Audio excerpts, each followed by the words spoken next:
हाँ जी, सत श्री अकाल जी सारिਆਂ ਨੂੰ। ਪੰਜਾਬੀ ਭਾਸ਼ਾ ਦੀ ਜਮਾਤ ਦੇ ਵਿੱਚ ਇੱਕ ਵਾਰ ਫਿਰ ਤੁਹਾਡਾ ਸਵਾਗਤ ਹੈ ਜੀ।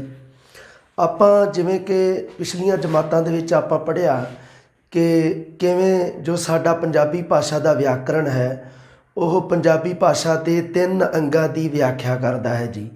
3 ਅੰਗਾਂ ਦੇ ਵਿੱਚੋਂ ਕਿਹੜੇ ਦੀ? ਇੱਕ ਤਾਂ ਧੁਨੀਆਂ ਦੀ ਵਿਆਖਿਆ ਕਰਦਾ ਹੈ, ਫਿਰ ਜੀ ਸ਼ਬਦਾਂ ਦੀ ਵਿਆਖਿਆ ਕਰਦਾ ਹੈ ਅਤੇ ਫਿਰ ਵਾਕਾਂ ਦੀ ਵਿਆਖਿਆ ਕਰਦਾ ਹੈ। ਸੋ ਕੀ ਹੈ, ਸੋ ਵਿਆਖਿਆ ਦੇ ਆਧਾਰ 'ਤੇ ਆਪਾਂ ਜੋ ਪਹਿਲਾ ਅੰਗ ਹੈ ਵਿਆਕਰਣ ਦਾ, ਜੋ ਪਹਿਲਾ ਭਾਗ ਹੈ ਧੁਨੀ ਬੋਧ ਜਾਂ ਅੱਖਰ ਬੋਧ ਜਾਂ ਵਰਨ ਬੋਧ, ਉਹਦੇ ਬਾਰੇ ਜੀ ਆਪਾਂ ਚਰਚਾ ਕਰ ਚੁੱਕੇ ਹਾਂ। ਜਿਹਦੇ ਵਿੱਚ ਆਪਾਂ ਧੁਨੀ ਬੋਧ ਦੇ ਵਿੱਚ ਆਪਾਂ ਅੱਖਰਾਂ ਦਾ ਉਚਾਰਨ, ਲਗਾਖਰ, ਸ਼ਬਦ ਜੋੜਾਂ ਦੇ ਨਿਯਮ, ਇਹਨਾਂ ਸੰਬੰਧੀ ਆਪਾਂ ਜੋ ਜਾਣਕਾਰੀ ਮਤਲਬ ਪ੍ਰਾਪਤ ਕੀਤੀ ਹੈ। ਹੁਣ ਉਸ ਤੋਂ ਬਾਅਦ ਸਾਡੇ ਵਿਆਕਰਣ ਦਾ ਦੂਜਾ ਭਾਗ ਹੈ ਸ਼ਬਦ ਬੋਧ। ਸ਼ਬਦ ਬੋਧ ਇਹਦੇ ਵਿੱਚ ਕੀ ਹੈ? ਸ਼ਬਦ ਬੋਧ ਦੇ ਵਿੱਚ ਜੋ ਸਾਡਾ ਪੰਜਾਬੀ ਭਾਸ਼ਾ ਦਾ ਵਿਆਕਰਣ ਹੈ ਉਹ ਸ਼ਬਦ ਸੰਬੰਧੀ, ਸ਼ਬਦਾਂ ਦੀ ਵੰਡ, ਸ਼ਬਦ ਰਚਨਾ ਅਤੇ ਸ਼ਬਦਾਂ ਦਾ ਰੂਪਾਂਤਰ, ਇਹਨਾਂ ਬਾਰੇ ਆਪਾਂ ਜਾਣਕਾਰੀ ਸ਼ਬਦ ਬੋਧ ਤੋਂ ਲਵਾਂਗੇ। ਸੋ ਸ਼ਬਦ ਬੋਧ ਦਾ ਅਰਥ ਕੀ ਹੈ ਕਿ ਵਿਆਕਰਣ ਦੇ ਜਿਸ ਭਾਗ ਵਿੱਚ ਸ਼ਬਦ ਵੰਡ, ਸ਼ਬਦ ਰਚਨਾ ਅਤੇ ਸ਼ਬਦਾਂ ਦੇ ਰੂਪਾਂਤਰ ਸੰਬੰਧੀ ਜਾਣਕਾਰੀ ਦਿੱਤੀ ਜਾਵੇ, ਉਸ ਭਾਗ ਨੂੰ ਕਿਹਾ ਜਾਂਦਾ ਹੈ ਜੀ ਸ਼ਬਦ ਬੋਧ। ਵਿਆਕਰਣ ਦਾ ਜਿਹੜਾ ਦੂਜਾ ਭਾਗ ਹੈ ਸ਼ਬਦ ਬੋਧ, ਉਸ ਦੇ ਵਿੱਚ ਅਸੀਂ ਸ਼ਬਦ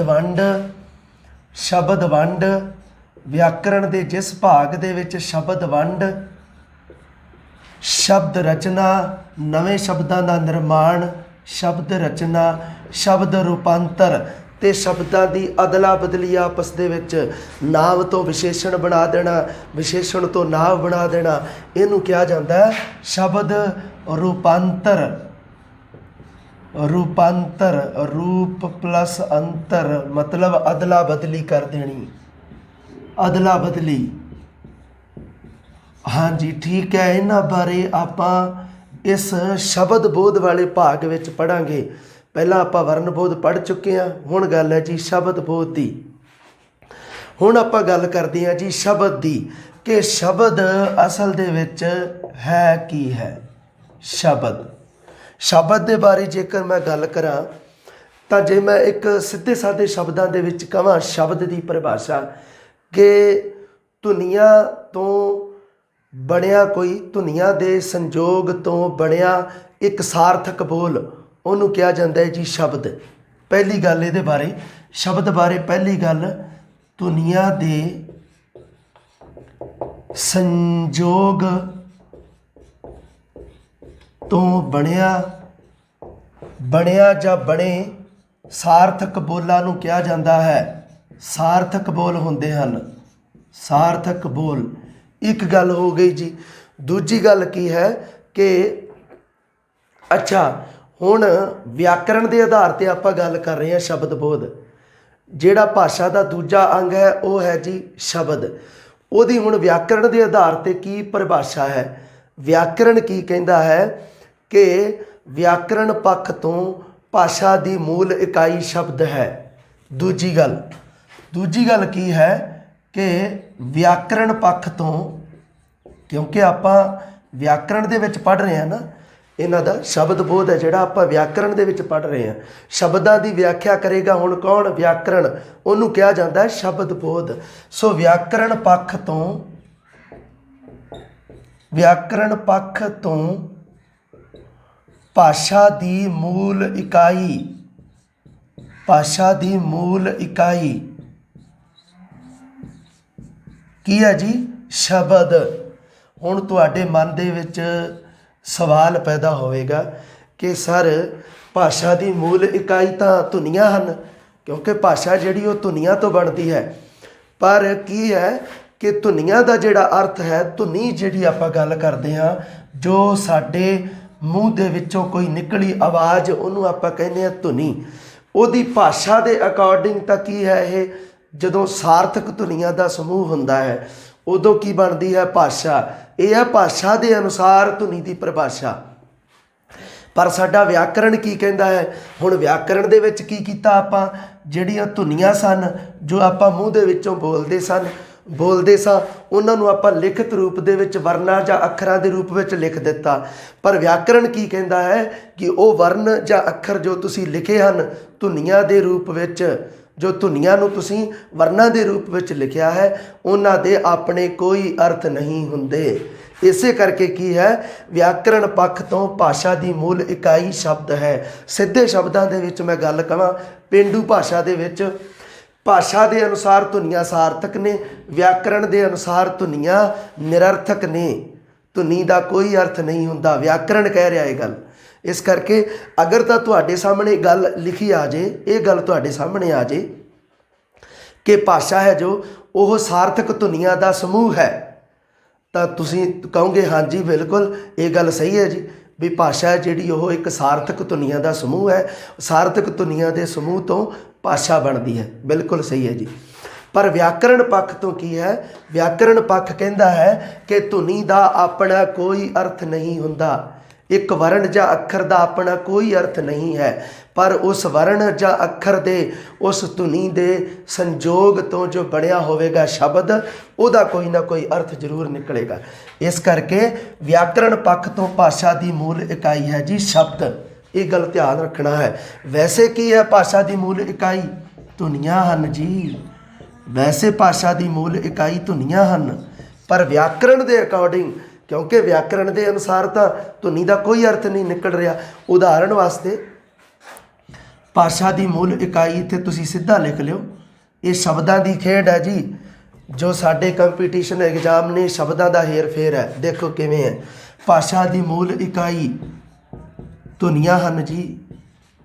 ਧੁਨੀਆਂ ਕਿਉਂਕਿ ਇੱਥੇ ਭਾਸ਼ਾ ਕਹਿੰਦੀ ਹੈ ਕਿ ਭਾਸ਼ਾ ਕਹਿੰਦੀ ਵੀ ਮੈਂ ਸਾਰਥਕ ਧੁਨੀਆਂ ਦੇ ਸਮੂਹ ਨਾਲ ਬਣੀ ਹਾਂ, ਪਰ ਵਿਆਕਰਣ ਕਹਿੰਦਾ ਨਹੀਂ। ਵਿਆਕਰਣ ਕਹਿੰਦਾ ਵੀ ਨਹੀਂ। ਵਿਆਕਰਣ ਕਹਿੰਦਾ ਕੀ ਹੈ, ਪਹਿਲੀ ਸਾਰਥਕ ਇਕਾਈ ਕੀ ਹੈ? ਸ਼ਬਦ ਹੈ। ਕਿਉਂਕਿ ਵਿਆਕਰਣ ਦੇ ਵਿੱਚ ਆਪਾਂ ਸਭ ਤੋਂ ਪਹਿਲਾਂ ਧੁਨੀਆਂ ਪੜ੍ਹੀਆਂ। ਵਿਆਕਰਣ ਕਹਿੰਦਾ ਨਾ ਜੀ, ਮੇਰੇ ਅਨੁਸਾਰ ਕੀ ਹੈ, ਵਿਆਕਰਣ ਦਾ ਇਹ ਕਹਿਣਾ ਹੈ ਕਿ ਮੇਰੇ ਅਨੁਸਾਰ ਧੁਨੀਆਂ ਦਾ ਕੋਈ ਅਰਥ ਨਹੀਂ ਨਿਕਲਦਾ, ਧੁਨੀਆਂ ਨਿਰਰਥਕ ਨੇ, ਪਰ ਧੁਨੀਆਂ ਦੇ ਸੰਜੋਗ ਤੋਂ ਜਿਹੜਾ ਸ਼ਬਦ ਬਣੂਗਾ ਉਹਦਾ ਕੋਈ ਨਾ ਕੋਈ ਅਰਥ ਜ਼ਰੂਰ ਨਿਕਲੂਗਾ। ਇਸ ਕਰਕੇ ਵਿਆਕਰਣ ਦੇ ਪੱਖ ਤੋਂ ਭਾਸ਼ਾ ਦੀ ਮੂਲ ਇਕਾਈ ਹੈ ਸ਼ਬਦ। ਉਦਾਹਰਣ ਵਾਸਤੇ ਮੈਂ ਇੱਕ ਸ਼ਬਦ ਬੋਲਿਆ ਘਰ। ਇਹਦੇ ਵਿੱਚ ਕੀ ਹੈ, ਘਰ ਸ਼ਬਦ ਦੇ ਵਿੱਚ ਘੱਗਾ ਤੇ ਰਾਰਾ ਦੋਨੋਂ ਧੁਨੀਆਂ ਸਾਰਥਕ ਨੇ, ਕਿਉਂਕਿ ਬੋਲਣ ਦੇ ਵਿੱਚ ਨੇ, ਦੋਨੋਂ ਸਾਰਥਕ ਸੀ। ਇਸੇ ਕਰਕੇ ਤਾਂ ਸ਼ਬਦ ਘਰ ਤੋਂ ਤੁਹਾਨੂੰ ਪਤਾ ਲੱਗਾ ਕਿ ਇਹ ਹਾਊਸ ਦੀ ਗੱਲ ਹੋ ਰਹੀ ਹੈ ਨਾ। ਪਰ ਮੈਂ ਅਲੱਗ ਲਿਖਤਾ ਇਸ ਨੂੰ, ਇਸ ਧੁਨੀ ਨੂੰ। ਇੱਥੇ ਤਾਂ ਮੈਂ ਕੀ ਹੈ, ਇੱਥੇ ਕੀ ਹੈ, ਇਹ ਭਾਸ਼ਾ ਬੋਲਣ ਦੇ ਵਿੱਚ ਸੀ, ਇਹ ਮੈਂ ਲਿਖਿਆ ਹਾਲਾਂਕਿ ਇਹਨੂੰ, ਪਰ ਇਸ ਮੌਕੇ ਜਦੋਂ ਮੈਂ ਸ਼ਬਦ ਬੋਲਿਆ ਘਰ, ਤਾਂ ਇੱਥੇ ਕੀ ਹੈ ਕਿ ਦੋ ਸਾਰਥਕ ਧੁਨੀਆਂ ਦੇ ਸਮੂਹ ਤੋਂ ਬਣਿਆ ਹੈ ਸ਼ਬਦ ਘਰ। ਹੁਣ ਮੈਂ ਇੱਕ ਇਕੱਲਾ ਸ਼ਬਦ ਲਿਖਤਾ ਘਰ, ਇੱਕ ਘੱਗਾ, ਤੇ ਇੱਕ ਮੈਂ ਲਿਖਤਾ ਰਾਰਾ, ਦੋਨੋਂ ਅਲੱਗ ਨੇ। ਹਜੇ ਇਹਨਾਂ ਦਾ ਸੰਜੋਗ ਨਹੀਂ ਹੋਇਆ, ਇਹਨਾਂ ਦੇ ਕੋਈ ਅਰਥ ਨਹੀਂ ਗੇ। ਇਹਨੂੰ ਕਹਿੰਦੇ ਆ ਜੀ ਵਿਆਕਰਣ ਦੇ ਅਨੁਸਾਰ। ਇਹਦਾ ਕਾਰਨ ਹੈ, ਵਿਆਕਰਣ ਕਹਿੰਦਾ ਵੀ ਨਾ ਤੇ ਘੱਗੇ ਸ਼ਬਦ ਦਾ ਕੋਈ ਅਰਥ ਹੈ ਜੀ, ਤੇ ਨਾ ਰਾਰੇ ਸ਼ਬਦ ਹੈ, ਇਹਦੇ ਸੰਜੋਗ ਤੋਂ ਹੈ। ਇਹਨਾਂ ਦੋਨਾਂ ਦਾ ਜਦੋਂ ਸੰਜੋਗ ਹੋ ਜਾਵੇਗਾ ਧੁਨੀਆਂ ਦਾ, ਤਾਂ ਉਦੋਂ ਇੱਕ ਸਾਰਥਕ ਸ਼ਬਦ ਘਰ ਨਿਕਲ ਕੇ ਆਵੇਗਾ। ਇਹ ਹੈ ਬੋਲਣ ਦੇ ਵਿੱਚ ਕੀ ਹੈ, ਜਦੋਂ ਆਪਾਂ ਭਾਸ਼ਾ ਦੇ ਮੌਖਿਕ ਰੂਪ ਦੀ ਗੱਲ ਕਰਦੇ ਹਾਂ, ਉਦੋਂ ਕੀ ਹੈ, ਭਾਸ਼ਾ ਦੇ ਮੌਖਿਕ ਰੂਪ ਦੇ ਵਿੱਚ ਆਪਾਂ ਧੁਨੀਆਂ ਦਾ ਉਚਾਰਨ ਕਰਦੇ ਹਾਂ, ਧੁਨੀਆਂ ਦੇ ਨਾਲ ਭਾਸ਼ਾ ਬਣਦੀ ਹੈ। ਤਾਂ ਉਦੋਂ ਕੀ ਹੈ, ਉਦੋਂ ਜਦੋਂ ਭਾਸ਼ਾ ਦੇ ਅਨੁਸਾਰ ਕੀ ਹੈ, ਧੁਨੀਆਂ ਇੱਕ ਸਾਰਥਕ ਧੁਨੀਆਂ ਦਾ ਸਮੂਹ ਹੈ ਭਾਸ਼ਾ। ਪਰ ਵਿਆਕਰਣ ਕੀ ਕਹਿੰਦਾ ਹੈ ਕਿ ਵਿਆਕਰਣ ਦੇ ਅਨੁਸਾਰ ਕੀ ਗੱਲ ਹੈ। ਹੁਣ ਦੇਖੋ ਤੀਜੀ ਗੱਲ ਹੈ, ਧੁਨੀਆਂ ਦੇ ਆਪਣੇ ਕੋਈ ਅਰਥ ਨਹੀਂ ਹੁੰਦੇ। ਇਹ ਗੱਲ ਵਿਆਕਰਣ ਅਨੁਸਾਰ ਹੈ। ਧੁਨੀਆਂ ਦੇ ਆਪਣੇ ਕਿਉਂਕਿ ਆਪਾਂ ਵਿਆਕਰਣ ਦੇ ਵਿੱਚ ਪੜ੍ਹ ਰਹੇ ਹਾਂ ਸ਼ਬਦ ਬੋਧ। ਧੁਨੀਆਂ ਦੇ ਆਪਣੇ ਕੋਈ, ਇਸ ਕਰਕੇ ਸਾਰੀਆਂ ਗੱਲਾਂ ਵਿਆਕਰਣ ਦੇ ਅਨੁਸਾਰ ਨੇ। ਧੁਨੀਆਂ ਦੇ ਆਪਣੇ ਕੋਈ ਅਰਥ ਨਹੀਂ, ਪਰ ਉਹਨਾਂ ਤੋਂ, ਇਹਨਾਂ ਧੁਨੀਆਂ ਦੇ ਸੰਜੋਗ ਤੋਂ ਬਣਿਆ ਜੋ ਕੋਈ ਸ਼ਬਦ ਹੋਵੇਗਾ ਉਹਦਾ ਅਰਥ ਜ਼ਰੂਰ ਹੋਵੇਗਾ। ਧੁਨੀਆਂ ਦੇ ਆਪਣੇ ਕੋਈ ਅਰਥ ਨਹੀਂ ਹੁੰਦੇ, ਪਰ ਇਹਨਾਂ ਦੇ ਸੰਜੋਗ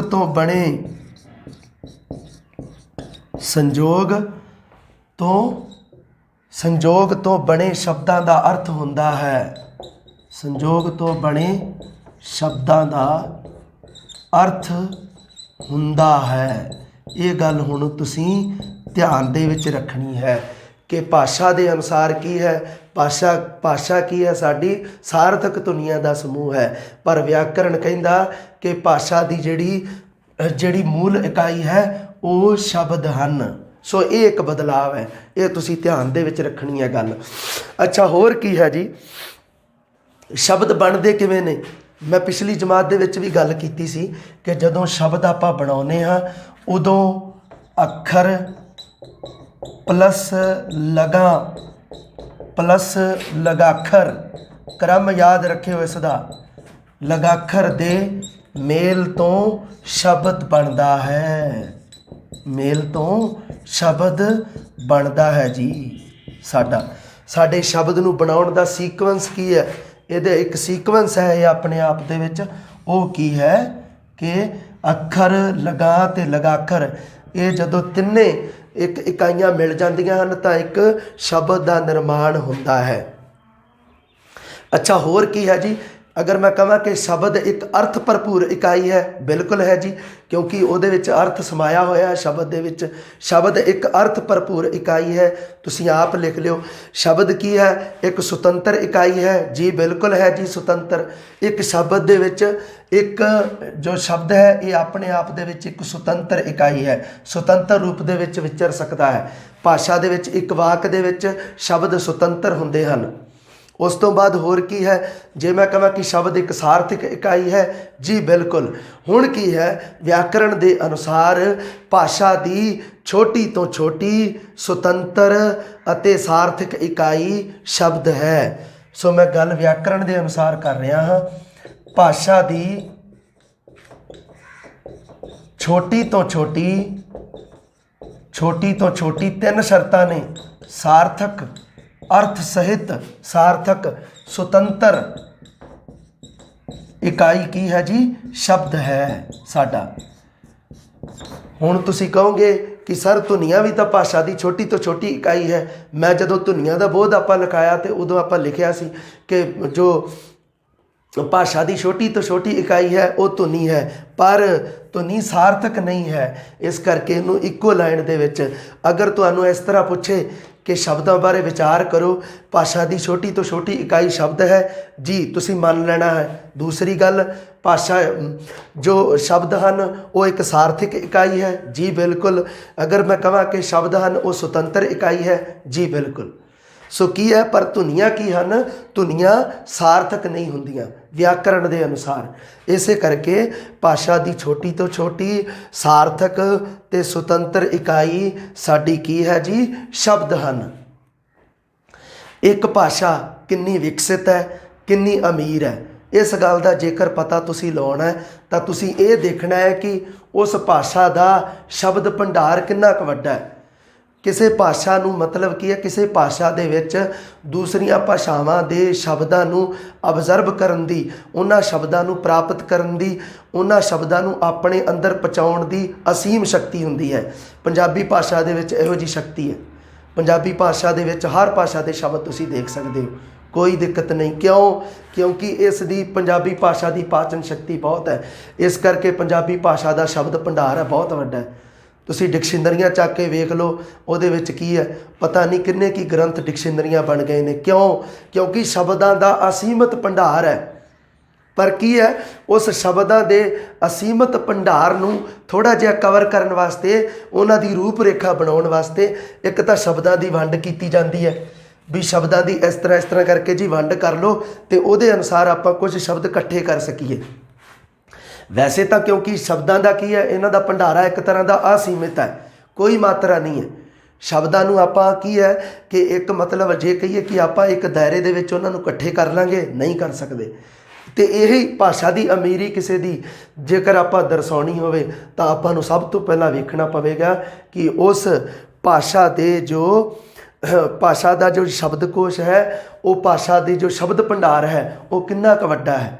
ਉਤੋਂ ਆਪਾਂ ਨੂੰ ਭਾਸ਼ਾ ਦਾ ਵਿਕਾਸ, ਉਸ ਭਾਸ਼ਾ ਦੀ ਅਮੀਰੀ ਦਾ ਪਤਾ ਲੱਗੇਗਾ। ਸੋ ਇੱਥੇ ਕੀ ਹੈ, ਇਸੇ ਤਰ੍ਹਾਂ ਹੀ ਜਦੋਂ ਸ਼ਬਦਾਂ ਦੀ ਵੰਡ ਕਰਤੀ, ਫਿਰ ਬਹੁਤ ਸਾਰੇ ਸ਼ਬਦ ਆਪਾਂ ਰਚਿਤ ਵੀ ਕਰ ਲੈਂਦੇ ਹਾਂ। ਕਿਸੇ ਸ਼ਬਦ ਦੇ ਅੱਗੇ ਅਗੇਤਰ ਲਾਤਾ ਜੀ, ਕਿਸੇ ਦੇ ਮਗਰ ਪਿਛੇਤਰ ਲਾਤਾ ਜੀ। ਸ਼ਬਦਾਂ ਦੀ ਕਿੰਨੇ ਤਰ੍ਹਾਂ ਨਾਲ ਰਚਨਾ ਹੋ ਜਾਂਦੀ ਹੈ। ਸ਼ਬਦਾਂ ਦਾ ਰੂਪਾਂਤਰ ਕਰਕੇ ਆਪਾਂ ਕਿੰਨੇ ਸ਼ਬਦ ਬਣਾ ਲੈਂਦੇ ਹਾਂ ਜੀ, ਹੈ ਨਾ। ਸੋ ਇਸ ਤਰ੍ਹਾਂ ਕਰਕੇ ਆਪਾਂ ਇਹਨਾਂ ਤਿੰਨਾਂ ਦੇ ਬਾਰੇ ਪੜ੍ਹਾਂਗੇ।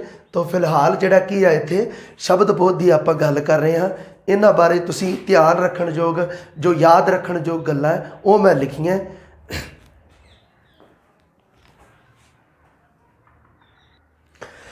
ਇੱਕ ਗੱਲ ਹੋਰ ਆਪਾਂ ਧਿਆਨ ਦੇ ਵਿੱਚ ਰੱਖਣੀ ਹੈ ਕਿ ਜਿਹੜਾ ਸ਼ਬਦ ਹੈ ਨਾ ਸਾਡਾ, ਉਹ ਇੱਕ ਅੱਖਰ ਵੀ ਹੋ ਸਕਦਾ ਹੈ ਅਤੇ ਇੱਕ ਤੋਂ ਵੱਧ ਅੱਖਰਾਂ ਦਾ ਸਮੂਹ ਵੀ ਹੋ ਸਕਦਾ ਹੈ। ਇਹ ਵੀ ਆਪਾਂ ਇਹਨਾਂ ਗੱਲਾਂ ਦੇ ਵਿੱਚ ਐਡ ਕਰ ਲੈਣੀ ਹੈ। ਉਹ ਕਿਹੜੀ ਹੈ ਇੱਕ ਗੱਲ, ਉਹ ਕੀ ਹੈ ਕਿ ਜੋ ਸਾਡਾ ਸ਼ਬਦ ਹੈ ਉਹ ਇੱਕ ਅੱਖਰ ਵੀ ਹੋ ਸਕਦਾ ਹੈ। ਵਿਆਕਰਣ ਦੇ ਅਨੁਸਾਰ ਹੈ, ਇੱਕ ਅੱਖਰ ਵੀ ਹੋ ਸਕਦਾ ਹੈ ਅਤੇ ਇੱਕ ਅੱਖਰ ਤੋਂ ਵੱਧ ਅੱਖਰਾਂ ਦੇ ਸਮੂਹ ਦਾ ਤਾਂ ਸਾਨੂੰ ਪਤਾ ਹੀ ਹੈ ਕਿ ਉਹ ਤਾਂ ਸ਼ਬਦ ਹੁੰਦਾ ਹੀ ਹੁੰਦਾ ਹੈ। ਇਹ ਆ ਸਾਡੀਆਂ ਸ਼ਬਦਾਂ ਬਾਰੇ ਕੁਝ ਇੱਕ ਗੱਲਾਂ ਜਿਨ੍ਹਾਂ ਨੂੰ ਆਪਾਂ ਧਿਆਨ ਦੇ ਵਿੱਚ ਰੱਖਣਾ ਹੈ। ਹੁਣ ਆਪਾਂ ਸ਼ਬਦ ਬੋਧ ਦਾ ਜਿਹੜਾ ਪਹਿਲਾ ਪਾਰਟ ਹੈ, ਸ਼ਬਦ ਵੰਡ, ਉਹਦੇ ਬਾਰੇ ਆਪਾਂ ਵਿਚਾਰ ਚਰਚਾ ਕਰਦੇ ਹਾਂ ਕਿ ਸ਼ਬਦ ਵੰਡ ਕੀ ਹੈ ਜੀ। ਗੱਲ ਕੀ ਹੈ ਜੀ ਕਿ ਜੋ ਸ਼ਬਦ ਹਨ ਉਹਨਾਂ ਦਾ ਜੀ ਭੰਡਾਰ ਬੜਾ ਵਿਸ਼ਾਲ ਹੈ। ਸ਼ਬਦ ਵਿਆਪਕ ਰੂਪ ਦੇ ਵਿੱਚ ਹਨ, ਅਸੀਮਤ ਹਨ, ਕੋਈ ਸੀਮਾ ਨਹੀਂ ਹੈ ਜੀ ਪੰਜਾਬੀ ਭਾਸ਼ਾ ਦੇ ਵਿੱਚ ਸ਼ਬਦਾਂ ਦੀ। ਇਸੇ ਕਰਕੇ ਕੀ ਕੀਤਾ ਗਿਆ ਹੈ ਕਿ ਸ਼ਬਦਾਂ ਨੂੰ ਕੁਝ ਇੱਕ ਸ਼੍ਰੇਣੀਆਂ ਦੇ ਵਿੱਚ ਵੰਡਿਆ ਗਿਆ ਹੈ ਤਾਂ ਜੋ ਵਿਦਿਆਰਥੀਆਂ ਨੂੰ ਵਿਆਕਰਣ ਜਾਂ ਭਾਸ਼ਾ ਪੜ੍ਹਨ ਦੇ ਵਿੱਚ ਕੋਈ ਪਰੇਸ਼ਾਨੀ ਨਾ ਆਵੇ। ਇਸ ਕਰਕੇ ਜੋ ਪਹਿਲਾ ਪਾਰਟ ਹੈ ਸ਼ਬਦ ਵੰਡ, ਜਿਸ ਨੂੰ ਆਪਾਂ ਕਿਹਾ ਹੈ, ਇਹ ਸ਼ਬਦ ਬੋਧ ਦੇ ਹੀ ਨੇ। ਸ਼ਬਦ ਬੋਧ ਦੇ ਵਿੱਚ ਆਪਾਂ ਕੀ ਕੀ ਪੜ੍ਹਨਾ ਹੈ, ਸ਼ਬਦ ਵੰਡ, ਉਸ ਤੋਂ ਬਾਅਦ ਸ਼ਬਦ ਰਚਨਾ ਅਤੇ ਸ਼ਬਦ ਰੂਪਾਂਤਰ।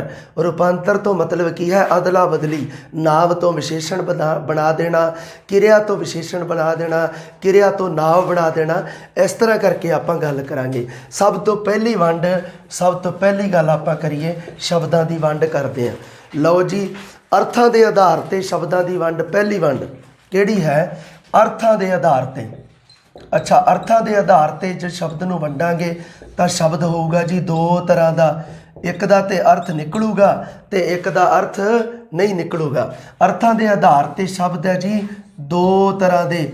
ਇੱਕ ਤਾਂ ਹੈ ਜੀ ਸਾਰਥਕ ਸ਼ਬਦ, ਜਿਹਨੂੰ ਕਹਿ ਦਿੰਦੇ ਹਾਂ, ਜਿਸ ਦਾ ਕੋਈ ਅਰਥ ਨਿਕਲੇ, ਅਤੇ ਦੂਜਾ ਹੈ ਜੀ ਸਾਡਾ ਨਿਰਅਰਥਕ ਸ਼ਬਦ, ਜਿਸ ਦਾ ਕੋਈ ਅਰਥ ਨਾ ਨਿਕਲੇ, ਨਿਰਅਰਥਕ। ਹੁਣ ਕੀ ਹੈ ਕਿ ਜਿੰਨੇ ਵੀ ਆਪਾਂ ਇੱਕ ਭਾਸ਼ਾ ਦੇ ਵਿੱਚ ਸ਼ਬਦ ਬੋਲਦੇ ਹਾਂ, ਜਿਵੇਂ ਮੰਨ ਲਓ ਸਕੂਲ, ਕਿਤਾਬ, ਮੁੰਡਾ, ਕੁੜੀ, ਇਸ ਤਰ੍ਹਾਂ ਕਰਕੇ ਇਹ ਸਾਰੇ ਸਾਰਥਕ ਸ਼ਬਦ ਨੇ। ਕਈ ਵਾਰੀ ਕੀ ਹੁੰਦਾ, ਆਪਾਂ ਬੋਲਣ ਦੀ ਭਾਸ਼ਾ ਦੇ ਵਿੱਚ ਕਹਿ ਦਿੰਦੇ ਹਾਂ ਪਾਣੀ ਧਾਣੀ, ਰੋਟੀ ਰਾਟੀ। ਸੋ ਇਹਦੇ ਵਿੱਚ ਕੀ ਹੈ, ਜਿਵੇਂ ਪਾਣੀ ਦੇ ਮਗਰ ਧਾਣੀ ਸ਼ਬਦ ਲਾਤਾ, ਰੋਟੀ ਦੇ ਮਗਰ ਰਾਟੀ ਲਾਤਾ, ਇਹਨਾਂ ਦੇ ਕੋਈ ਅਰਥ ਨਹੀਂ ਨਿਕਲਦੇ। ਇਹਨਾਂ ਨੂੰ ਕਿਹਾ ਜਾਂਦਾ ਨਿਰਅਰਥਕ ਸ਼ਬਦ। ਸਿਰਫ ਗੱਲ ਕੀ ਧਿਆਨ ਦੇ ਵਿੱਚ ਰੱਖਣੀ ਆ ਆਪਾਂ ਕਿ ਸ਼ਬਦਾਂ ਦੀ ਵੰਡ ਦੇ ਵਿੱਚ ਅਰਥਾਂ ਦੇ ਆਧਾਰ 'ਤੇ ਸ਼ਬਦ ਦੋ ਪ੍ਰਕਾਰ ਦੇ ਹਨ ਜੀ। ਇੱਕ ਸਾਰਥਕ ਸ਼ਬਦ, ਇੱਕ ਨਿਰਅਰਥਕ ਸ਼ਬਦ। ਸਾਰਥਕ ਸ਼ਬਦ ਉਹ ਨੇ ਜਿਨ੍ਹਾਂ ਦਾ ਕੋਈ ਅਰਥ ਨਿਕਲੇ, ਜੋ ਕੋਈ ਅਰਥ ਰੱਖਦੇ ਹੋਣ ਆਪਣੇ ਆਪ ਦੇ ਵਿੱਚ। ਨਿਰਅਰਥਕ ਸ਼ਬਦ ਉਹ ਨੇ ਜਿਨ੍ਹਾਂ ਦਾ ਕੋਈ ਅਰਥ ਨਹੀਂ ਨਿਕਲਦਾ। ਸੋ ਇਹ ਹੈ ਜੀ ਪਹਿਲੇ ਤਰ੍ਹਾਂ ਦੀ ਵੰਡ, ਅਰਥਾਂ ਦੇ ਆਧਾਰ 'ਤੇ। ਹੁਣ ਕੀ ਹੈ, ਆਪਾਂ ਕੀ ਹੈ ਕਿ ਸ਼ਬਦਾਂ ਨੂੰ ਵਿਆਕਰਣ ਦੇ ਵਿੱਚ ਵਰਤੋਂ ਦੇ ਵਿੱਚ ਲੈਂਦੇ ਹਾਂ। ਸੋ ਵਰਤੋਂ ਦੇ ਆਧਾਰ 'ਤੇ ਵਿਆਕਰਣ ਜਾਂ ਭਾਸ਼ਾ ਦੇ ਵਿੱਚ ਜਦੋਂ ਆਪਾਂ ਵਰਤਾਂ ਦੇ ਵਿੱਚ ਲੈਂਦੇ ਹਾਂ, ਵਰਤਣ ਦੇ ਵਿੱਚ, ਉਦੋਂ ਕੀ ਹੈ ਜੀ, ਉਦੋਂ ਸ਼ਬਦ ਵੰਡ ਕੀ ਹੈ, ਜਿਨ੍ਹਾਂ ਨੂੰ ਆਪਾਂ ਕਹਿ ਦਿੰਦੇ ਹਾਂ ਸ਼ਬਦ ਸ਼੍ਰੇਣੀਆਂ। ਸੋ ਇੱਥੇ ਸ਼ਬਦ ਵੰਡ ਦੂਜੇ ਤਰ੍ਹਾਂ ਦੀ ਕੀ ਹੈ, ਪ੍ਰਯੋਗ ਜਾਂ ਵਰਤੋਂ ਦੇ ਆਧਾਰ 'ਤੇ, ਵਰਤੋਂ ਦੇ ਆਧਾਰ 'ਤੇ, ਵਰਤੋਂ ਦੇ ਆਧਾਰ 'ਤੇ ਸਾਡੀਆਂ ਸ਼ਬਦ ਸ਼੍ਰੇਣੀਆਂ ਨੇ ਜੀ 8 ਸ਼ਬਦ ਸ਼੍ਰੇਣੀਆਂ ਬਣਦੀਆਂ ਹਨ। ਸ਼ਬਦ ਸ਼੍ਰੇਣੀਆਂ, ਪਾਰਟ ਆਫ ਸਪੀਚ। ਸੋ 8 ਸ਼ਬਦ ਸ਼੍ਰੇਣੀਆਂ ਨੇ ਜਿਹੜੀਆਂ ਬਣਦੀਆਂ ਨੇ, ਉਹਨਾਂ ਦੇ ਵਿੱਚ ਆਪਾਂ ਪ੍ਰਯੋਗ ਜਾਂ ਵਰਤੋਂ ਦੇ ਆਧਾਰ 'ਤੇ ਸ਼ਬਦਾਂ ਦੀ ਜੋ ਵੰਡ ਹੈ, ਇਹ ਮੁੱਖ ਹੈ। ਸਭ ਤੋਂ ਮੇਨ ਵੰਡ ਇਹ ਹੀ ਹੈ। ਪਹਿਲੇ ਤਰ੍ਹਾਂ ਦੀ ਆਪਾਂ ਅਰਥਾਂ ਦੇ ਆਧਾਰ 'ਤੇ ਕੀਤੀ ਹੈ, ਦੂਸਰੇ ਤਰ੍ਹਾਂ ਦੀ ਵਰਤੋਂ ਦੇ ਆਧਾਰ ਤੇ ਕਰਨ ਲੱਗੇ ਹਾਂ। ਸ਼ਬਦ ਸ਼੍ਰੇਣੀਆਂ ਬਣਦੀਆਂ ਜੀ ਸਾਡੀਆਂ 8, ਜਿਨ੍ਹਾਂ ਬਾਰੇ ਤੁਸੀਂ ਜਾਣਦੇ ਹੋ। ਸਾਡੀ ਪਹਿਲੀ ਸ਼ਬਦ ਸ਼੍ਰੇਣੀ ਹੈ ਜੀ ਨਾਂਵ, ਨਾਉਨ। ਪਹਿਲੀ ਸ਼ਬਦ ਸ਼੍ਰੇਣੀ ਆਪਾਂ ਨਾਂਵ ਪੜਾਂਗੇ। ਨਾਂਵ ਦੇ 5 ਪ੍ਰਕਾਰਾਂ ਦੀ ਗੱਲ ਕਰਾਂਗੇ ਜੀ। ਉਸ ਤੋਂ ਬਾਅਦ ਆਪਾਂ ਨਾਂਵ ਦੇ ਵਿੱਚ ਹੀ ਪੜਾਂਗੇ ਨਾਂਵ ਦਾ ਰੂਪਾਂਤਰ। ਨਾਂਵ ਦੀ ਅਦਲਾ ਬਦਲੀ ਹੁੰਦੀ ਹੈ ਜੀ 3 ਕਾਰਨਾਂ ਕਰਕੇ। ਕਿਹੜੇ ਕਿਹੜੇ? ਇੱਕ ਕਾਰਨ ਹੈ ਸਾਡਾ ਲਿੰਗ, ਦੂਸਰਾ ਹੈ ਜੀ ਵਚਨ, ਇੱਕ ਵਚਨ ਬਹੁਵਚਨ ਵਾਲਾ। ਪੰਜਾਬੀ ਦੇ ਵਿੱਚ ਲਿੰਗ ਨੇ ਜੀ 2, ਇੱਕ ਪੁਲਿੰਗ ਤੇ ਇੱਕ ਇਸਤਰੀ ਲਿੰਗ। ਪੰਜਾਬੀ ਦੇ ਵਿੱਚ ਵਚਨ ਨੇ ਜੀ 2, ਇੱਕ ਇੱਕ ਵਚਨ ਤੇ ਦੂਸਰਾ ਬਹੁਵਚਨ। ਉਸ ਤੋਂ ਉਪਰੰਤ ਤੀਸਰਾ ਆਪਾਂ ਪੜਾਂਗੇ ਕਾਰਕ ਅਤੇ ਕਾਰਕ ਰੂਪ ਸਾਧਨਾ, ਜਿਸ ਨੂੰ ਕਹਿੰਦੇ ਆ। ਦੇਖ ਲਓ ਹੁਣ ਤੁਹਾਡੇ ਇੱਥੇ ਪ੍ਰਸ਼ਨ ਕਿੰਨੇ ਬਣ ਰਹੇ ਨੇ, ਕਿਹੜੇ ਕਿਹੜੇ। ਦੇਖੋ ਕਿਵੇਂ ਕਿ ਨਾਂਵ ਸਾਡੇ 5 ਪ੍ਰਕਾਰ ਦੇ। ਆਪਾਂ ਸ਼ਬਦਾਂ ਦੀ ਵੰਡ ਦੀ ਗੱਲ ਕਰ ਰਹੇ ਹਾਂ। ਸ਼ਬਦ ਬੋਧ ਦੇ ਵਿੱਚ ਸ਼ਬਦਾਂ ਦੀ ਵੰਡ ਆਪਾਂ ਪੜ੍ਹ ਰਹੇ ਹਾਂ। ਉਹਦੇ ਵਿੱਚ ਵਰਤੋਂ ਦੇ ਆਧਾਰ ਤੇ ਸ਼ਬਦ ਸ਼੍ਰੇਣੀਆਂ, ਪਾਰਟ ਆਫ ਸਪੀਚ ਬਣਾਏ ਗਏ ਨੇ, ਜਿਨ੍ਹਾਂ ਦੀ ਗਿਣਤੀ ਹੈ 8। ਤੁਹਾਨੂੰ ਪੁੱਛਦੇ ਵੀ ਸ਼ਬਦ ਸ਼੍ਰੇਣੀਆਂ ਕਿੰਨੀਆਂ ਨੇ ਜੀ? 8 ਨੇ ਜੀ। ਕਿਹੜੀਆਂ ਕਿਹੜੀਆਂ ਨੇ? ਸਭ ਤੋਂ ਪਹਿਲੀ ਨਾਂਵ। ਨਾਵਾਂ ਦੇ ਵਿੱਚ ਆਪਾਂ ਕੀ ਪੜਾਂਗੇ? ਨਾਂਵ ਦੇ 5 ਪ੍ਰਕਾਰਾਂ ਬਾਰੇ। ਸੋ ਨਾਂਵ ਦਾ ਰੂਪਾਂਤਰ ਹੁੰਦਾ ਹੈ ਅਦਲਾ ਬਦਲੀ। ਇਹਦੀ ਵੀ ਆਪਾਂ ਗੱਲ ਕਰਾਂਗੇ ਵੀ ਅਦਲਾ ਬਦਲੀ ਕਿਵੇਂ ਹੁੰਦੀ ਹੈ। ਇਹਦੇ ਵਿੱਚ ਕੀ ਹੈ? ਨਾਂਵ ਦੇ ਵਿੱਚ ਅਦਲਾ ਬਦਲੀ ਹੁੰਦੀ ਹੈ 3 ਕਾਰਨਾਂ ਕਰਕੇ। ਇੱਕ ਲਿੰਗ, ਇੱਕ ਵਚਨ, ਇੱਕ ਕਾਰਕ ਅਤੇ ਕਾਰਕ ਰੂਪ ਸਾਧਨਾ। ਕਾਰਕਾਂ ਦੇ ਵਿੱਚ ਆਪਾਂ ਪੜਾਂਗੇ 8 ਪ੍ਰਕਾਰ ਦੇ ਕਾਰਕ। ਕਾਰਕ ਰੂਪ ਸਾਧਨਾ ਹੁੰਦੀ ਹੈ 4 ਤਰ੍ਹਾਂ ਨਾਲ। ਇਹਨਾਂ ਦੀ ਵਿਚਾਰ ਕਰਾਂਗੇ। ਉਸ ਤੋਂ ਬਾਅਦ ਆਪਾਂ ਪੜਾਂਗੇ ਜੀ ਪੜਨਾਂਵ। ਪੜਨਾਂਵ ਪ੍ਰੋਨਾਉਨ, ਠੀਕ ਹੈ ਜੀ। 3 ਨੰਬਰ ਤੇ ਆਪਾਂ ਪੜਾਂਗੇ ਵਿਸ਼ੇਸ਼ਣ। ਵਿਸ਼ੇਸ਼ਣ ਜੋ ਸ਼ਬਦ ਨਾਂਵ ਅਤੇ ਪੜਨਾਂਵ ਦੀ ਵਿਸ਼ੇਸ਼ਤਾ ਦੱਸਣਗੇ ਜਾਂ ਆਪਣੀ ਖੁਦ ਦੀ ਵਿਸ਼ੇਸ਼ਤਾ ਦੱਸਣਗੇ, ਉਹਨਾਂ ਨੂੰ ਆਪਾਂ ਕਹਾਂਗੇ ਜੀ ਵਿਸ਼ੇਸ਼ਣ। ਪੜਨਾਂਵ ਆਪਾਂ 6 ਤਰ੍ਹਾਂ ਦੇ ਪੜਾਂਗੇ ਜੀ। ਵਿਸ਼ੇਸ਼ਣ ਆਪਾਂ 5 ਪ੍ਰਕਾਰ ਦੇ ਪੜਾਂਗੇ। ਹੁਣ ਆਪਾਂ ਗੱਲ ਕਰਦੇ ਹਾਂ ਜੀ, ਫਿਰ ਆਪਾਂ ਇੱਕ ਪੜਾਂਗੇ ਕਿਰਿਆ। ਇਹ ਸ਼ਬਦ ਸ਼੍ਰੇਣੀਆਂ ਨੇ ਜੋ 8 ਪ੍ਰਕਾਰ ਦੀਆਂ, ਉਹਨਾਂ ਦਾ ਸੀਕਵੈਂਸ ਹੈ ਇਹ। 1 ਨੰਬਰ ਤੇ ਨਾਂਵ, ਫਿਰ ਪੜਨਾਂਵ, ਫਿਰ ਵਿਸ਼ੇਸ਼ਣ, ਫਿਰ ਹੈ ਜੀ ਸਾਡਾ ਕਿਰਿਆ। ਕਿਰਿਆ ਆਪਾਂ ਪੜਾਂਗੇ ਜੀ 2 ਤਰ੍ਹਾਂ ਦੀ, ਇੱਕ ਆਕਰਮਕ ਕਿਰਿਆ ਤੇ ਇੱਕ ਸਕਰਮਕ ਕਿਰਿਆ। ਅੱਛਾ, ਜਦੋਂ ਆਪਾਂ ਕਿਰਿਆ ਪੜ੍ਹਦੇ ਹਾਂ ਫਿਰ ਸਾਨੂੰ ਕਾਲ ਨਾਲ ਪੜ੍ਹਨਾ ਪੈਂਦਾ ਹੈ। ਕਾਲ, ਟੈਂਸ। ਕਾਲ ਸਾਡੇ ਹਨ ਜੀ 3 ਤਰ੍ਹਾਂ ਦੇ। ਇੱਕ ਸਾਡਾ ਭੂਤਕਾਲ, ਇੱਕ ਵਰਤਮਾਨ ਤੇ ਇੱਕ ਭਵਿੱਖਤ ਕਾਲ। ਹੁਣ ਆ ਗਈ ਜੀ ਗੱਲ ਕਿਰਿਆ ਵਿਸ਼ੇਸ਼ਣ ਦੀ। ਕਿਰਿਆ ਵਿਸ਼ੇਸ਼ਣ, ਕਿਰਿਆ ਵਿਸ਼ੇਸ਼ਣ। ਫਿਰ ਆਪਾਂ ਪੜਾਂਗੇ ਜੀ ਸੰਬੰਧਕ, ਫਿਰ ਆਪਾਂ ਪੜਾਂਗੇ ਜੀ ਸੰਬੰਧਕ, ਫਿਰ ਆਪਾਂ ਪੜਾਂਗੇ ਜੀ ਯੋਜਕ, ਯੋਜਕ ਪੜਾਂਗੇ ਜੀ। ਫਿਰ ਆਪਾਂ ਪੜਾਂਗੇ ਜੀ ਵਿਸਮਿਕ ਚਿੰਨ੍ਹ, ਵਿਸਮਿਕ, ਵਿਸਮਿਕ। ਇਹ ਹੈ ਜੀ ਸਾਡੀਆਂ ਸ਼ਬਦ ਸ਼੍ਰੇਣੀਆਂ। 8 ਸ਼ਬਦ ਸ਼੍ਰੇਣੀਆਂ ਨੇ। ਨਾਂਵ, ਪੜਨਾਂਵ, ਵਿਸ਼ੇਸ਼ਣ, ਕਿਰਿਆ। ਕਿਰਿਆ ਦੇ ਵਿੱਚ ਆਪਾਂ ਕਾਲ ਪੜਾਂਗੇ। ਕਿਰਿਆ ਵਿਸ਼ੇਸ਼ਣ ਆਪਾਂ 8 ਤਰ੍ਹਾਂ ਦੇ ਜੋ ਕਿਰਿਆ ਵਿਸ਼ੇਸ਼ਣ ਹਨ ਉਹਨਾਂ ਬਾਰੇ ਆਪਾਂ ਗੱਲ ਕਰਾਂਗੇ। ਸੰਬੰਧਕ ਸਾਡੇ ਜੋ 3 ਪ੍ਰਕਾਰ ਦੇ ਹਨ, ਜੋ ਉਹਨਾਂ ਬਾਰੇ ਗੱਲ ਕਰਾਂਗੇ। ਫਿਰ ਆਪਣੇ ਸਾਡੇ 2 ਯੋਜਕ ਹਨ ਜੀ, ਜੋ ਸਮਾਨ ਯੋਜਕ ਤੇ ਅਧੀਨ ਯੋਜਕ, ਉਹਨਾਂ ਦੀ ਗੱਲ ਕਰਾਂਗੇ। ਤੇ 9 ਪ੍ਰਕਾਰ ਦੇ ਵਿਸਮਿਕਾਂ ਦੀ ਗੱਲ ਕਰਾਂਗੇ ਜੀ। ਇਹ ਹੈ ਜੀ ਸਾਡੀ ਸ਼ਬਦ ਵੰਡ, ਜੋ ਕਿ ਪ੍ਰਯੋਗ ਜਾਂ ਵਰਤੋਂ ਦੇ ਆਧਾਰ ਤੇ 8 ਤਰ੍ਹਾਂ ਦੀਆਂ ਸ਼ਬਦ ਸ਼੍ਰੇਣੀਆਂ ਬਣਦੀਆਂ ਹਨ ਜੀ, ਜਿਨ੍ਹਾਂ ਦੇ ਵਿੱਚ ਇਹ 8 ਸ਼ਬਦ ਸ਼੍ਰੇਣੀਆਂ ਤੁਹਾਡੇ ਸਾਹਮਣੇ ਹਨ ਜੀ। ਇੱਕ ਗੱਲ ਹੋਰ ਆਪਾਂ ਧਿਆਨ ਦੇ ਵਿੱਚ ਰੱਖਣੀ ਹੈ, ਇਹ ਆਪਾਂ ਸ਼ਬਦਾਂ ਦੀ ਵੰਡ ਤਾਂ ਕਰ ਲਈ ਹੈ। ਆਪਾਂ ਨਾ ਇੱਕ ਵਾਰੀ ਇੱਕ ਹੋਰ ਪੜ੍ਹਦੇ ਹਾਂ, ਜਿਵੇਂ ਕਿ ਵਿਆਕਰਨਕ ਸ਼੍ਰੇਣੀਆਂ ਲਿਖਿਆ ਹੁੰਦਾ ਹੈ ਨਾ, ਉਹ ਵੀ ਉਹਨਾਂ ਦਾ ਵੀ ਇੱਕ ਮਤਲਬ ਕੀ ਹੈ ਕਿ ਆ ਜਿਹੜੀਆਂ ਸਾਡੀਆਂ ਲਿੰਗ, ਵਚਨ, ਕਾਰਕ ਤੇ ਕਾਲ, ਇਹ ਵਿਆਕਰਨਕ ਸ਼੍ਰੇਣੀਆਂ ਦੇ ਵਿੱਚ ਇਹਨਾਂ ਨੂੰ ਮੰਨਿਆ ਜਾਂਦਾ ਹੈ। ਸੋ ਇਹਨਾਂ ਨੂੰ ਤੁਸੀਂ ਵਿਆਕਰਨਕ ਸ਼੍ਰੇਣੀਆਂ ਦਾ ਨਾਮ ਲਿਖ ਦਿਓ ਕਿ ਵਿਆਕਰਨਕ ਸ਼੍ਰੇਣੀਆਂ ਹਨ। ਇਹ ਵਿਆਕਰਨਕ ਸ਼੍ਰੇਣੀਆਂ, ਵਿਆਕਰਨਕ ਸ਼੍ਰੇਣੀਆਂ ਇਹਨਾਂ ਦਾ ਨਾਮ ਹੈ ਜੀ। ਜਿਹੜੀਆਂ ਕਿ ਆਪਾਂ ਇਹਨਾਂ ਨੂੰ ਲਿੰਗ ਵਚਨ ਤੇ ਕਾਰਕ ਇਹਨਾਂ ਨੂੰ ਨਾਮ ਦੇ ਨਾਲ ਹੀ ਪੜ੍ਹਦੇ ਹਾਂ ਆਪਾਂ, ਤੇ ਕਾਲ ਨੂੰ ਆਪਾਂ ਕਿਰਿਆ ਦੇ ਨਾਲ ਹੀ ਪੜ੍ਹਦੇ ਹਾਂ। ਇਸੇ ਕਰਕੇ ਆਹ ਤਾਂ ਸਾਡੀਆਂ ਸ਼ਬਦ ਸ਼੍ਰੇਣੀਆਂ ਜਾਂ ਸ਼ਬਦ ਭੇਦ ਕਈ ਵਾਰੀ ਇਸ ਦਾ ਨਾਮ ਹੁੰਦਾ ਹੈ, ਸ਼ਬਦ ਭੇਦ। ਸ਼ਬਦ ਭੇਦ ਸੋ ਕੀ ਹੈ, ਸ਼ਬਦ ਸ਼੍ਰੇਣੀਆਂ ਜਾਂ ਸ਼ਬਦ ਭੇਦ।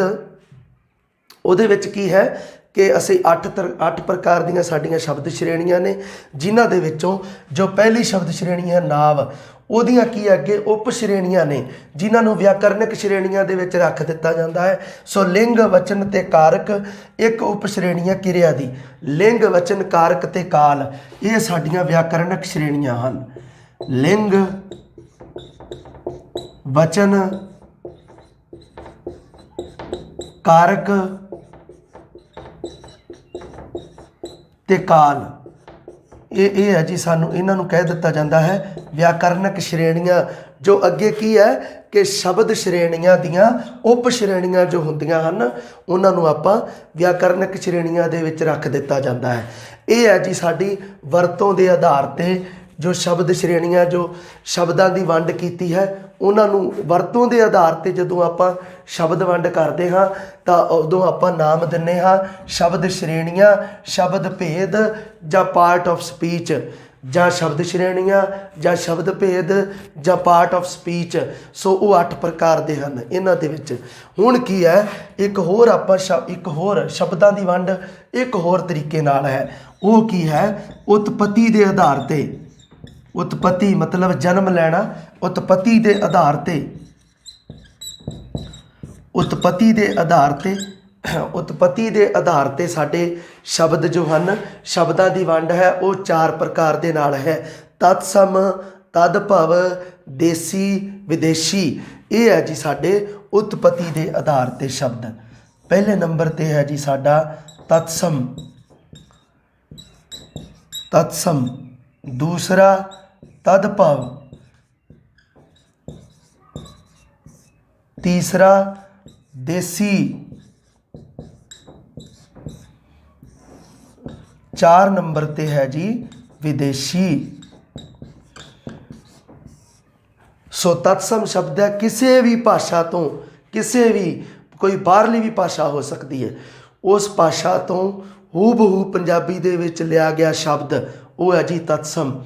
ਕਿਸੇ ਭਾਸ਼ਾ ਤੋਂ, ਕਿਸੇ ਵੀ ਭਾਸ਼ਾ ਤੋਂ ਥੋੜ੍ਹਾ ਜਿਹਾ ਬਦਲ ਕੇ ਰੂਪ ਦੇ ਵਿੱਚ ਲਿਆ ਗਿਆ ਸ਼ਬਦ ਤਦਭਵ।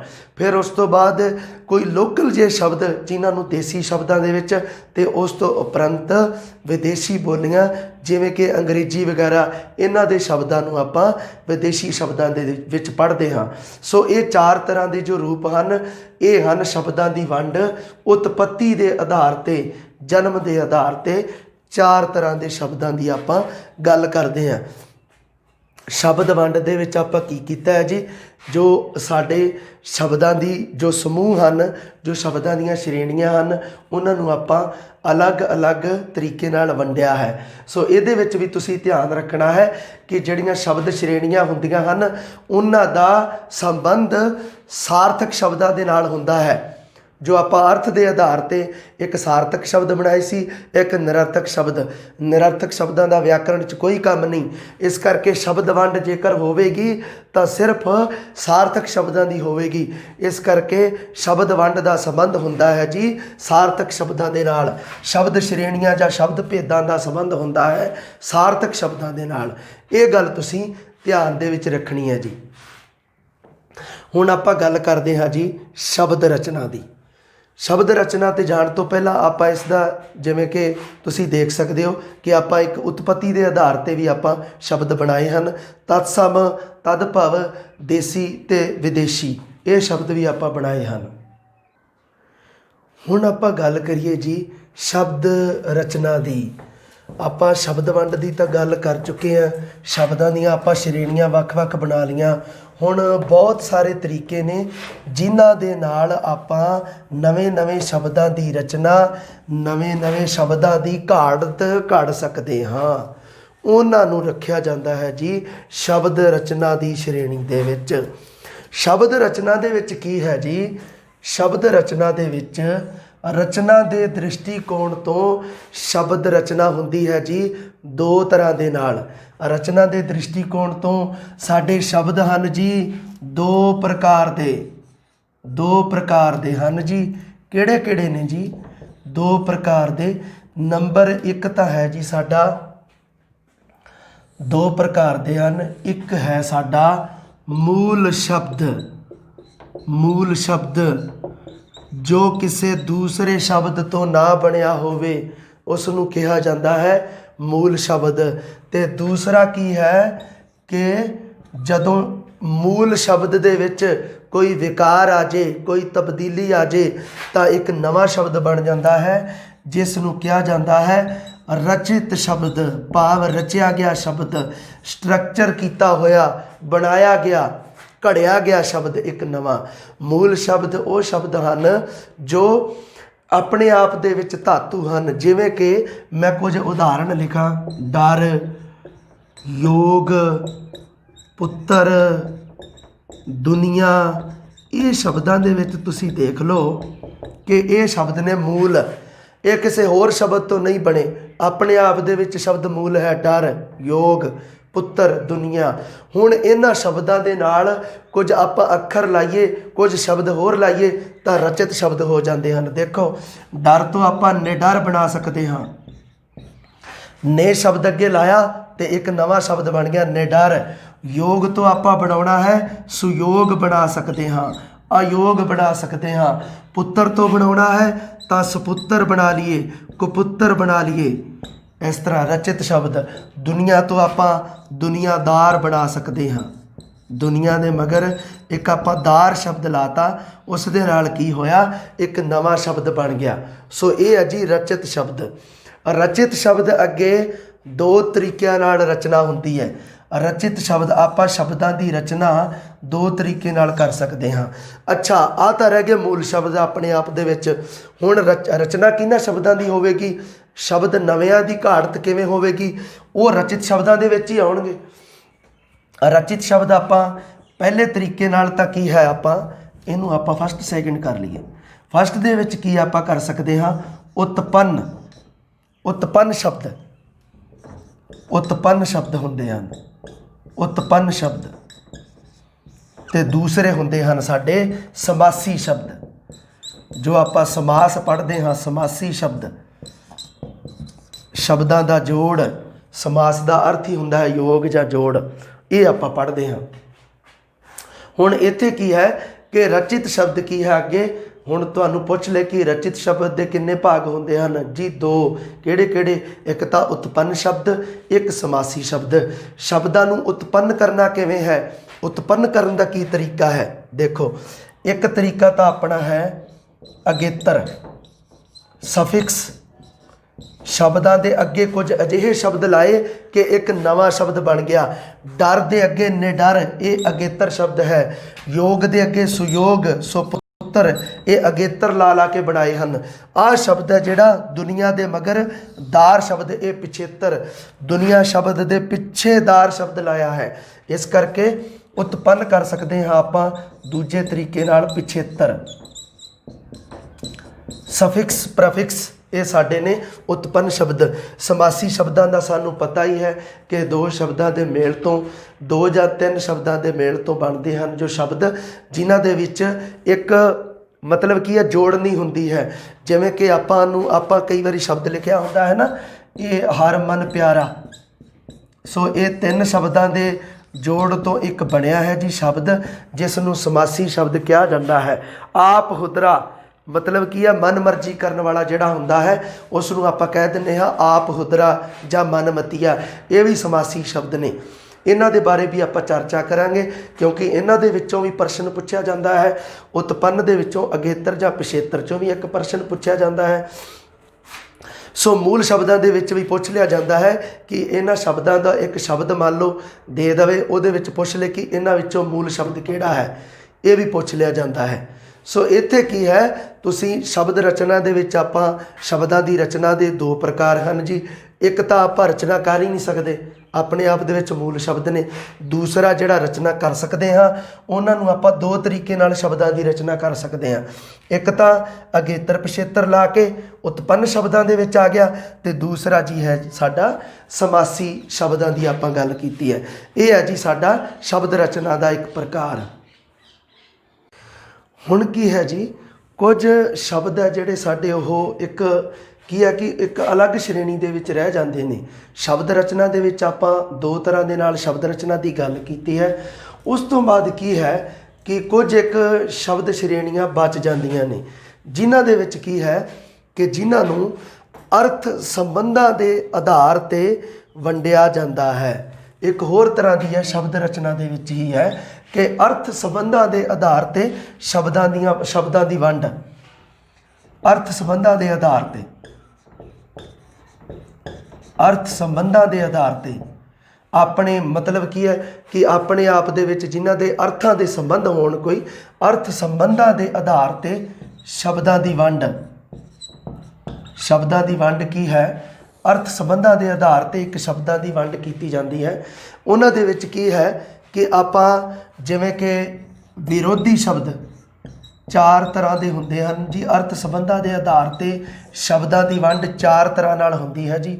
ਇੱਕ ਹੈ ਜੀ ਵਿਰੋਧੀ ਸ਼ਬਦ, ਦੂਸਰਾ ਹਨ ਜੀ ਵਿਰੋਧੀ ਸ਼ਬਦ ਮਤਲਬ ਅਪੋਜਿਟ ਜਿਹੜੇ ਹੁੰਦੇ ਹਨ ਉਹਨਾਂ ਦੀ ਆਪਾਂ ਗੱਲਾਂ ਕਰਾਂਗੇ। ਫਿਰ ਉਸ ਤੋਂ ਬਾਅਦ ਸਾਡੇ ਸਮਾਨਾਰਥੀ ਸ਼ਬਦ, ਸਮਾਨਾਰਥਕ ਸ਼ਬਦ, ਪਰਿਆਇਵਾਚੀ ਸਮਾਨਾਰਥਕ ਸ਼ਬਦ। ਫਿਰ ਆਪਾਂ ਗੱਲ ਕਰਾਂਗੇ ਜੀ, ਫਿਰ ਆਪਾਂ ਗੱਲ ਕਰਾਂਗੇ ਜੀ ਬਹੁ ਅਰਥਕ ਸ਼ਬਦ।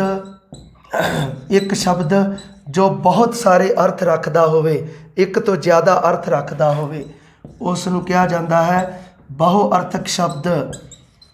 ਜਿਵੇਂ ਕਿ ਅੱਜ ਦੇ ਵਾਰ ਸਿੰਘਾਂ ਨੇ ਵਾਰ ਕਰਕੇ ਮਤਲਬ ਕੀ ਹੈ ਕਿ ਜਿੱਤ ਪ੍ਰਾਪਤ ਕੀਤੀ, ਇਸ ਤਰ੍ਹਾਂ ਕਰਕੇ ਇੱਥੇ ਵਾਰ ਸ਼ਬਦ ਦੋ ਵਾਰੀ ਆਇਆ ਹੈ। ਅੱਜ ਦਾ ਵਾਰ ਮਤਲਬ ਵਾਰ ਤੋਂ ਭਾਵ ਦਿਨ, ਦੂਸਰਾ ਵਾਰ ਦਾ ਮਤਲਬ ਹਮਲਾ। ਅੱਜ ਦੇ ਵਾਰ ਸਿੰਘਾਂ ਨੇ ਵਾਰ ਕਰਕੇ, ਜਿਵੇਂ ਪਿਛਲੀ ਵਾਰੀ ਇੱਕ ਆਇਆ ਹੋਇਆ ਪ੍ਰਸ਼ਨ ਹੈ, ਇਹ 2017 ਦੇ ਵਿੱਚ ਆਇਆ ਹੈ, ਉਹਦੇ ਵਿੱਚ ਕੀ ਆ, ਉਹ ਇੱਕ ਬਹੁ ਅਰਥਕ ਸ਼ਬਦ ਦੀ ਸ਼੍ਰੇਣੀ ਦੇ ਵਿੱਚ ਹੈ। ਹੋਰ ਕੀ ਹੈ, ਇੱਕ ਹੋਰ ਹੈ ਜਿਸ ਨੂੰ ਆਪਾਂ ਕਹਿੰਦੇ ਹਾਂ ਬਹੁਤੇ ਸ਼ਬਦਾਂ ਦੀ ਥਾਂ ਇੱਕ ਸ਼ਬਦ, ਬਹੁਤੇ ਸ਼ਬਦਾਂ ਦੀ ਥਾਂ ਇੱਕ ਸ਼ਬਦ, ਇੱਕ ਸ਼ਬਦ ਹੈ ਜੀ। ਸੋ ਇਹਦੇ ਵਿੱਚ ਕੀ ਹੈ ਕਿ ਆਪਾਂ ਅਰਥ ਸੰਬੰਧਾਂ ਦੇ ਆਧਾਰ 'ਤੇ ਵੀ ਸ਼ਬਦਾਂ ਦੀਆਂ ਕੁਝ ਸ਼੍ਰੇਣੀਆਂ ਬਣਦੀਆਂ ਹਨ। ਸ਼ਬਦ ਰਚਨਾ ਦੇ ਵਿੱਚ ਆਪਾਂ ਦੋ ਤਰ੍ਹਾਂ ਦੇ ਸ਼ਬਦ ਪੜ੍ਹੇ ਹੈ, ਇੱਕ ਸਾਡੇ ਮੂਲ ਸ਼ਬਦ, ਦੂਸਰਾ ਰਚਿਤ ਸ਼ਬਦ। ਰਚਿਤ ਸ਼ਬਦ ਆਪਾਂ ਦੋ ਤਰ੍ਹਾਂ ਨਾਲ ਰਚਨਾ ਕਰ ਸਕਦੇ ਹਾਂ, ਇੱਕ ਕੀ ਆ ਉਤਪੰਨ ਸ਼ਬਦ, ਦੂਸਰਾ ਸਮਾਸੀ ਸ਼ਬਦ।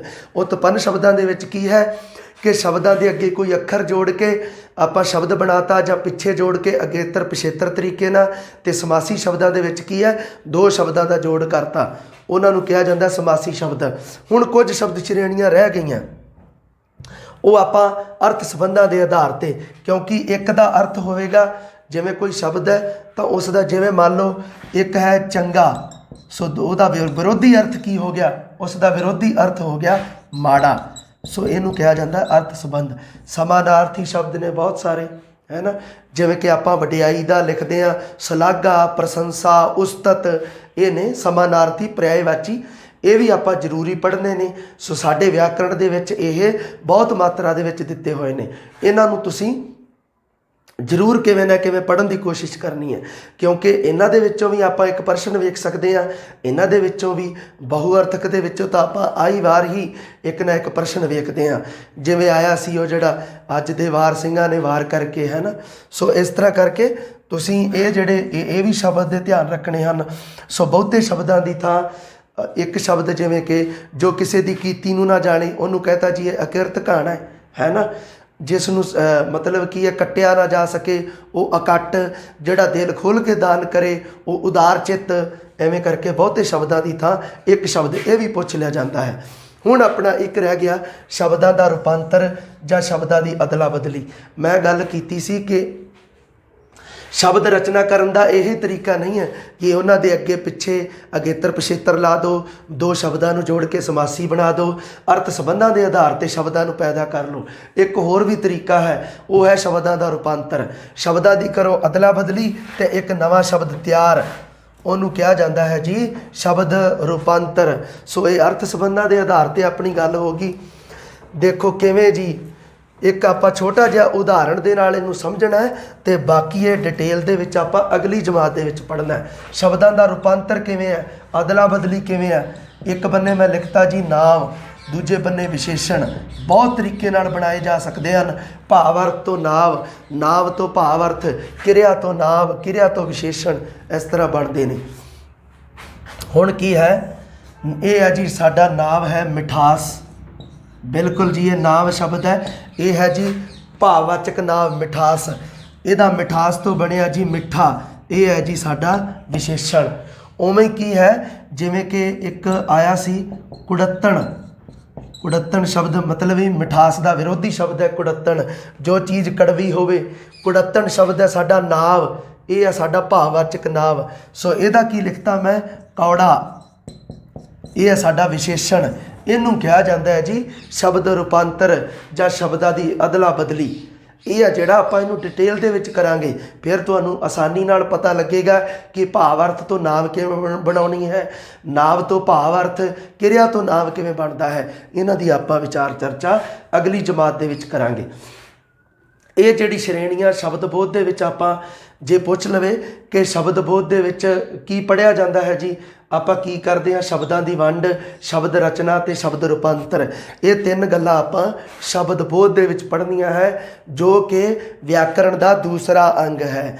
ਇਹ ਜਿਹੜੀਆਂ ਜੋ ਮੈਂ ਬਣਾਈ ਹੈ, ਇਹਦੇ ਵਿੱਚ ਇਹ ਜਿਹੜੀ ਰੂਪ ਰੇਖਾ ਬਣਾਈ ਹੈ, ਇਹ ਬਣਾਉਣ ਦਾ ਕਾਰਨ ਕੀ ਸੀ, ਕਿਉਂਕਿ ਵਿਦਿਆਰਥੀ ਬਾਰ-ਬਾਰ ਕਹਿ ਰਹੇ ਸੀ ਕਿ ਜੋ ਸਿਲੇਬਸ ਹੈ ਉਹ ਸੀਕੁਐਂਸ ਦੇ ਵਿੱਚ ਨਹੀਂ ਹੈ, ਇੱਕਸਾਰ ਨਹੀਂ ਹੈ। ਹੁਣ ਆ ਸ਼੍ਰੇਣੀਆਂ ਤੁਹਾਡੇ ਸਾਹਮਣੇ ਮੈਂ ਬਣਾਤੀਆਂ ਅਤੇ ਤੁਹਾਡਾ ਜਿਹੜਾ ਸਿਲੇਬਸ ਹੈ ਜੀ ਉਹ ਇੱਕਸਾਰ ਹੋ ਗਿਆ। ਇਹ ਜੋ ਫਸਟ ਲੈਵਲ ਵਾਲੇ ਹੋ, ਭਾਵੇਂ ਤੁਸੀਂ ਸੈਕੰਡ ਲੈਵਲ ਵਾਲੇ ਹੋ, ਭਾਵੇਂ ਤੁਹਾਡੀ ਲੈਂਗੁਏਜ ਪੰਜਾਬੀ ਫਸਟ ਹੈ, ਭਾਵੇਂ ਤੁਹਾਡੀ ਲੈਂਗੁਏਜ ਪੰਜਾਬੀ ਸੈਕੰਡ ਹੈ, ਇਹ ਦੋਨਾਂ ਵਾਸਤੇ ਹੀ ਕਾਰਗਰ ਹੈ।